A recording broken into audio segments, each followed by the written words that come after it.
Hi everyone! Hello! So welcome back to our channel. Today, as you would have seen by the title of the video, we wanted to talk about the Lanvin brand, which we'll do in a minute. But first up, we wanted to talk about your comments. Yes. So thank you so much for all of you that comment on our videos. We have been amazed at the number of comments and subscribers and views and everything on our channel. So it's so nice. Really, we appreciate it. Yeah. Lots of the comments that we've had, we've been noting them down, by the way, in terms of requests for things. So if you have requested something, it will be coming. But lots of you requested brand reviews from things like Jo Malone, particularly popular, Chanel, Tom Ford. Yes. Some people have requested things like Byredo, Frederic Malle, and they are amazing brands, and we would love to review them for you, but we have a little bit of a problem which we just wanted to be completely honest and share with you. Yeah, absolutely. In the interest of transparency, we need to remind you that we work in the industry. You know, some of you will know that already from watching previous video content. Sarah and I work as trainers for a big UK distributor. That distributor is called Kenneth Green Associates. That will mean nothing to many of you out there, but we do have a lot of brands in the portfolio.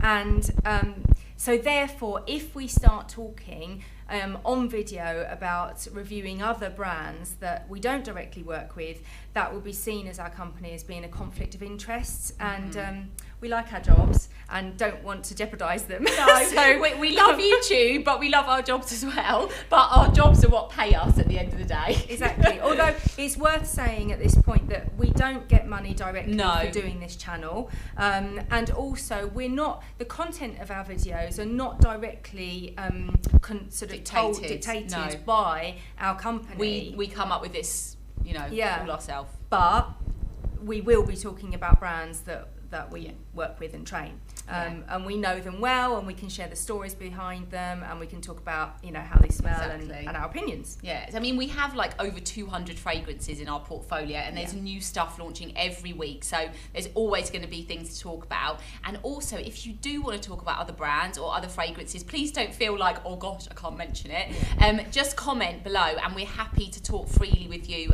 in the comments of the video. But just be aware that, for example, we won't be doing a Jo Malone brand review. Okay. I mean, the aim, if we just go back to like why we set this channel up, it was really just because we absolutely love fragrance. We have a real passion for it, and an understanding of it, and we just really wanted to share that with you and create a community, which, thank you, you're doing because you're engaging with us. So thank you. And there was one particular comment which inspired this video. Miss Violet Purple. Hi. So you suggested that we did a Lanvin video. We do work with the brand of Lanvin, so we can definitely do that and share a little bit about Jeanne Lanvin's life and inspiration with you, and talk about her kind of legacy in scent, which is the classic fragrance Arpège. So Jeanne Lanvin was the founder of the brand Lanvin. Jeanne is a lady, so first of all, doing it for the women in perfume and fashion, because it was originally a fashion house. So she set up the fashion house in 1889, which is a long time ago, like way before women owned their own businesses. Absolutely. Like it really was a pioneer, this girl. And she was going up against people like Jean Patou, Paul Poiret. Exactly. And she was a haute couture fashion designer primarily, but she was also amazing because she did some really revolutionary fashion. Didn't she? Like she at did, the time, it was quite sort of not the thing. No, a bit risque. Women in trouser suits, for example. And she did swimming costumes, like bathing suits and sports clothes. Because she saw her brand as a lifestyle brand. She thought, if a woman wants to play tennis, why should she have to wear some big old petticoated skirt down to the floor? She wants to wear something short that she can move in. So she created things like that. So she really was a revolutionary of her time. And it was in 1927 that she decided to launch her first fragrance, which was Arpège.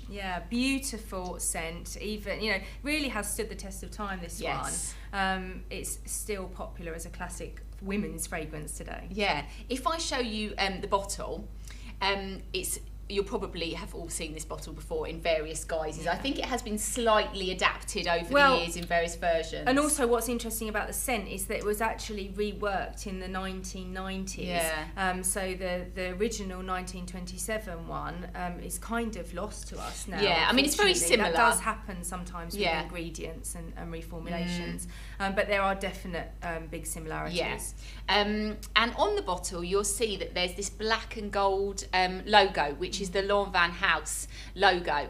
And this is actually Jeanne Lanvin holding hands with her daughter, Marguerite. So it's really beautiful. And she, this was actually a photo of them going to a costume. It was like a Halloween costume ball. So they were dressed up in big hats and things. And I think she gave it to an illustrator to illustrate, and then that became the logo. Absolutely. And Jeanne Lanvin, what you need to know about her is that she was really inspired. Her creativity flowed from this unconditional love she had for Marguerite, her only child, and so the emblem of the house is really a testament to that. I also love the fact that Arpège was a gift, a 30th birthday gift from Jeanne Lanvin to Marguerite, and Marguerite named it. Yes, she did, because it's to do with music and the link between music and perfume. And Marguerite was a pianist who has played the piano as a hobby, and Arpège comes from the Italian musical term of arpeggio, which if you know music, you would play. It's like a scale, so it's like several notes in succession. And she said the fragrance was like that. It was like all these notes in succession that came together in this beautiful song. Yeah. So it's a really nice idea. Often perfumers will talk about musical notes and terms, and fragrance notes and ingredients in similar ways, because it is similar. Yeah, I mean, if you think about these beautiful fragrance ingredients in this, they do kind of play simultaneously to your nose. You can kind of detect them as they evolve. And have a little spray. When you first spray it, you do get overwhelmingly the aldehydes. This is obviously said 1927, so it's around the time that Chanel No. 5, Joy by Jean Patou, all of these kind of classic fragrances quite heavy on the aldehyde in the opening. And it does mean, when I first spray it, it's not my favourite, I'll be honest. And sometimes when I show this to people, especially younger people, they're like, it smells like my grandma. And I'm like, wait, hang on a minute. It's grown that's not a bad thing. It's a grown-up fragrance, most definitely. But you have to, I mean, with most fragrances, you have to wait. Oh, exactly. And just let those notes develop. Because we didn't really say what aldehydes were, but I'm sure some of you who are very familiar with perfume will know the term aldehyde. But aldehydes have been around since sort of early 20th century, and they're a synthetic ingredient, a man-made ingredient that gives a kind of sparkle and sort of sharp, almost like champagne bubbles effect to a fragrance. There's loads of it in Chanel No. 5. There's loads of it in Calèche by Hermès, sort of classic fragrances. But the great thing about this is that here the aldehydes give sort of brightness, almost like a glowing radiance to the fragrance without being too sharp, because there's no sharp edges to this. Very soft. Yeah. Very soft. It almost has like it has quite a lot of iris as well. So it's kind of that kind of talky, powdery smell, like a boudoir smell. A makeup bag or a compact, like my mum's sort of lovely powder compact. And I sprayed this the other night. So I was going out and I left work and I sprayed it. And it literally lasted me all night. Even when I got home and I went to bed, I could still smell it, very prevalent. But in a way, it wasn't overpowering. It was enveloping like velvet. It was amazing. It has so many floral notes in it. It's got all the classics, the rose, the jasmine, the ylang-ylang as well, which does make it a bit more kind of heady and exotic. But lovely lily of the valley, which is very French, isn't it? It's very muguet, it's very kind of traditional. French. And quite light, delicate. So there is a delicacy definitely to this. And then these sort of sandalwoody, resinous notes just really give it that sort of security. Yeah, definitely. It's a confident fragrance. It's the kind of thing, like you say, you could spray if you want something to last all night, or you're going out for the day and you want it to last all day, and just have that beautiful kind of It's just it's like a traditional classic fragrance. It's iconic, and that's the things that's quite often nowadays, because we're so used to scents launching every 5 minutes. We might spray something like this and dismiss it as a mature old woman's fragrance. I think that's a mistake, as you said earlier. Definitely. And sometimes it's nice to go back to some of these true sort of femme fatales. Yeah, they're timeless. They really are.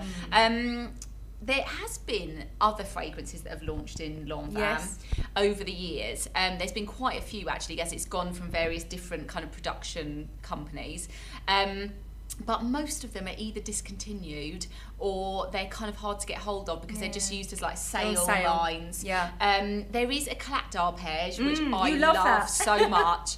It reminds me of my friend and it has lovely memories. But if you want us to, give the video a thumbs up and we'll try and get hold of some of the other testers and maybe talk about some of the other Lanvin fragrances. But for now, we will leave it there with Arpege. So let us know your thoughts. Please do. On Arpege and if you've ever tried it or worn it. Thank you very much for watching. Thank you very much. Bye. Bye.